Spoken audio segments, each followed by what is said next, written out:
Hi friends, അപ്പോൾ ഇന്ന് നമ്മളെ കുട്ടിപ്പട്ടാളങ്ങൾക്ക് ഒരാഗ്രഹം, അവർക്ക് ഒറ്റയ്ക്ക് ചോറും കറിയൊക്കെ വെക്കണം. എന്നാൽ ശരി, വെച്ചോട്ടെ എന്ന് ഞങ്ങളും വെച്ചു. രണ്ടുപേരും ഇവിടെ ചീരയൊക്കെ അരിഞ്ഞുകൊണ്ടിരിക്കുകയാണ് തോരൻ ഉണ്ടാക്കാനായിട്ട്. ചീര നമ്മുടെ പറമ്പിൽ തന്നെ ഉള്ളതാണ് കേട്ടോ.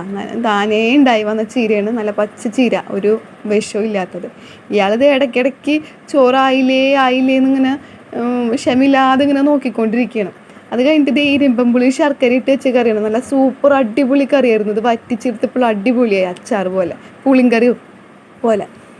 അങ്ങനെ ചീരത്തോരനും ഇത് നമ്മുടെ മീൻകറി, നമ്മൾ അടുക്കളയിൽ ഉണ്ടാക്കിയ മീൻ കറിയാണ് കേട്ടോ. മീനിൻ്റെ തലക്കറിയാണത്.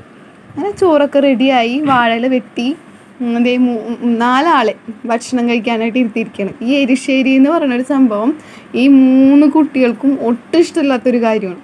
അപ്പോൾ അത് വാഴയിലയിൽ കൊടുത്തത് കാരണം നല്ല പോലെ ഒന്നും മിണ്ടാതെ ഇഷ്ടമായിട്ട് കഴിക്കുന്നുണ്ട്. ആമിക്കുട്ടിയുടെ ഇലയാണത്. ആമിക്കുട്ടിയും ഭക്ഷണം കഴിക്കാനായിട്ട് റെഡി ആയിട്ട് നിൽക്കുന്നത്. അപ്പോൾ ലൈക്ക് ചെയ്യുക, സബ്സ്ക്രൈബ് ചെയ്യുക. Okay, bye bye, see.